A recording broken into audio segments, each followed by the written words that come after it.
तो चाणक्य से किसी भक्त ने प्रश्न पूछा है, बहुत प्यारा प्रश्न है कि गृहस्थ आश्रम में सबसे ज्यादा लोग रहते हैं, लेकिन गृहस्थ आश्रम भी एक जिम्मेदारी का आश्रम है।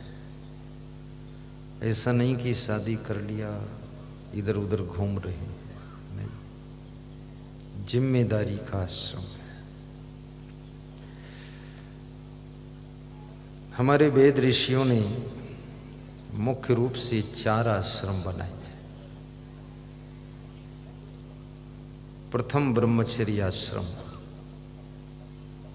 जन्म से लेकर के 25 साल तक का इसका टाइम निर्धारित किया है। दूसरा गृहस्थ आश्रम, वेद ऋषि कहते हैं 25 साल की उम्र के बाद यदि शादी करने की इच्छा है तो कर लेना चाहिए। 25 के ऊपर गए कि टाइम आउट हो गया।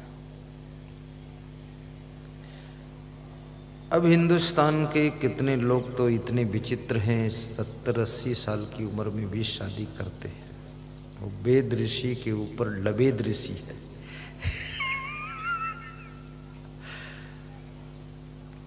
बुढ़ापे में विवाह कर लेते हैं, लेकिन उनकी इच्छा है तो मैं क्यों बाधक बनूं? क्योंकि झेलना तो उनको पड़ेगा, हमें क्या समस्या है, हमारा काम तो समझाना है। 25 से 50 तक गृहस्थ आश्रम का टाइम है और 25 से 50 तक मनुष्य जवान रहता है। जवानी, और जवानी एक विशेष शक्ति की अवस्था है, बहुत बड़ी ऊर्जा की उम्र है जवानी। जवानी कोई साधारण नहीं। जवानी में बहुत कुछ करने की सामर्थ्य आपको प्रकृति की ओर से निःशुल्क प्राप्त होती है। जवानी में दृष्टि भी अच्छी रहती है, आंख की रोशनी। जवानी में दांत भी मजबूत रहते हैं। जवानी में हाथों में भी बल रहता है। जवानी में पैरों में भी शक्ति रहती है। 100-200 किलोमीटर पैदल भी जा सकते हो। और जवानी में पेट का डाइजेशन भी बड़ा मजबूत रहता है। हलवा खाओ, पुआ खाओ, मालपुआ खाओ, रसपुआ खाओ, पूड़ी खाओ, कचौड़ी खाओ, समोसा खाओ, सब नई मशीन पेरती हुई चली जाती है जवानी में। जवानी में बुद्धि भी प्रखर रहती है। जो बुद्धू ही है तो जवानी क्या करे, नहीं तो जवानी में थोड़ा बुद्धि भी तेज रहती है। अब जिसके पास बुद्धि है ही नहीं, अब जैसे कोई कहे भैंस जवान हुई तो ये भी क्या बुद्धिमान हो जाएगी, वो नहीं होगी। हाँ, भैंस जवान होगी तो दूध ज्यादा देगी, भैंस बूढ़ी हो जाएगी तो दूध कम हो जाएगा। उसका दूध का विषय है, हमारा आपका बुद्धि का विषय है सबका। घोड़ा जवान होगा वो दूध भी नहीं देगा, लेकिन वो दौड़ेगा अच्छा, उसका दौड़ना विषय है। सबके सब्जेक्ट अलग है। तो जवानी 25 से 50 तक जवानी होती है। और जो मर जाते हैं पहले ही तो उनको तो जवानी नहीं मिलती है, अन्यथा ये जवानी कुदरत की ओर से निःशुल्क मिलती है। जवानी के लिए कोई शोर सिफारिश नहीं करना पड़ता, न किसी को रिश्वत देना पड़ता है, फ्री में मिलती है, अपने आप आ जाती जवानी। पशु पक्षियों को भी आती है, चिड़ियों को भी जवानी आती है, कीड़े मकोड़ों को भी जवानी आती है। अब जवानी जब आती है, जो जवानी के साथ साथ में जोश भी आता है। और जब जोश आता है और जोश में यदि होश नहीं तो ये जोश तुमसे बहुत गलतियां कराता है। और एक प्रकार का जोश नहीं आता, कई प्रकार का जोश आता है।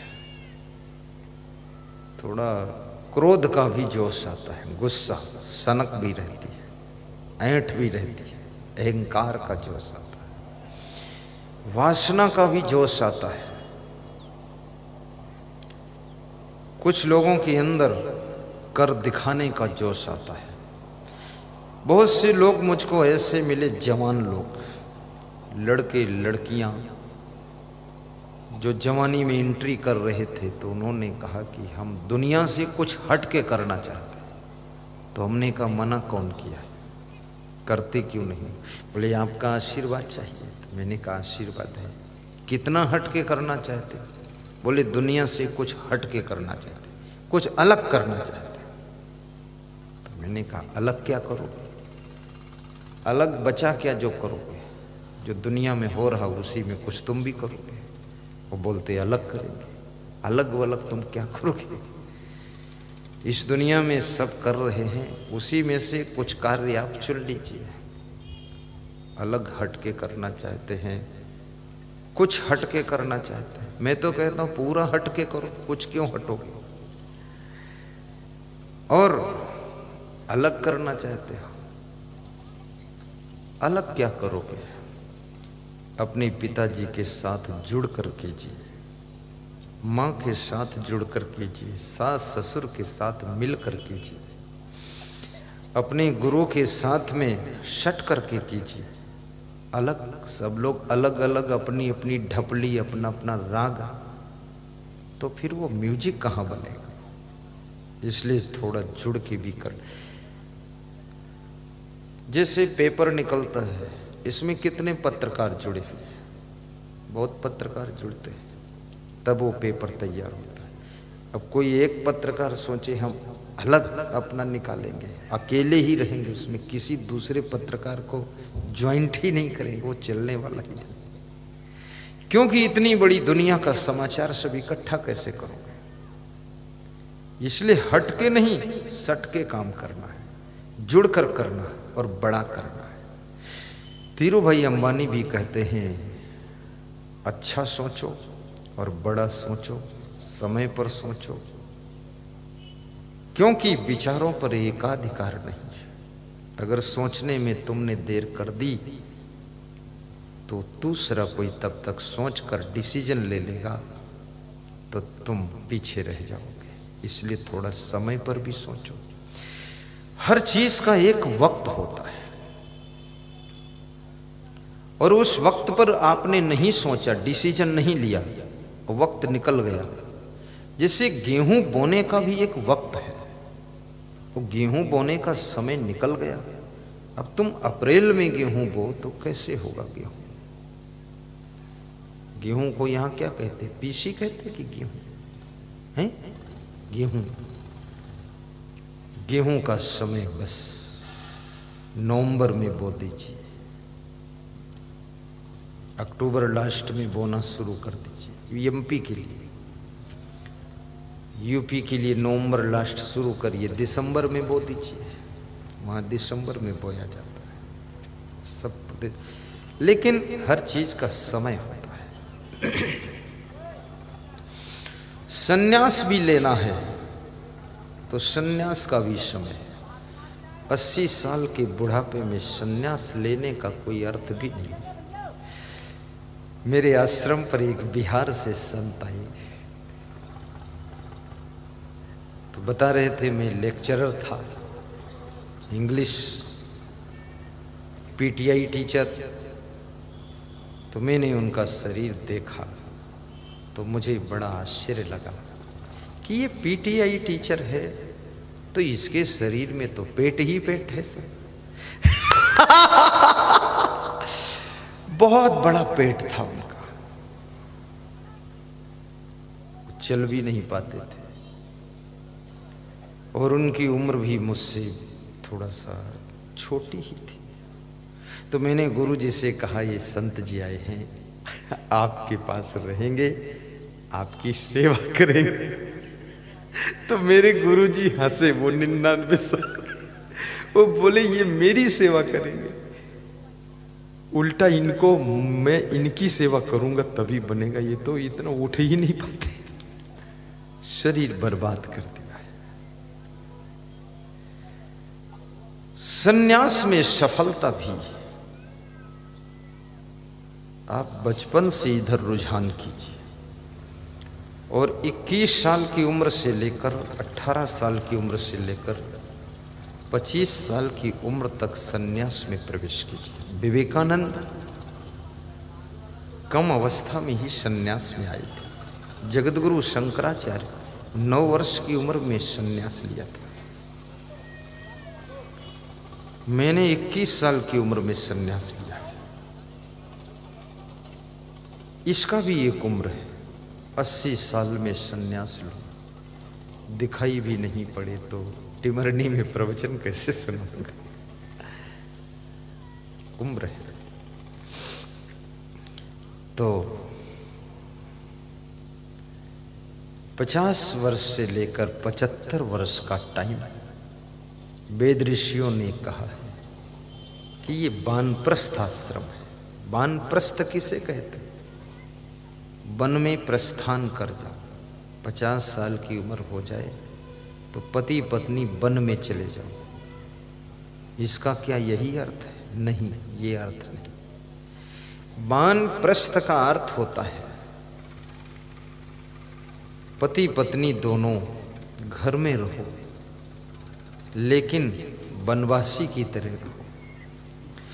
अब आपकी आंखें भी वासना की प्यासी न रहे, आपके कान भी फिल्मी गीतों के प्यासे न रहे।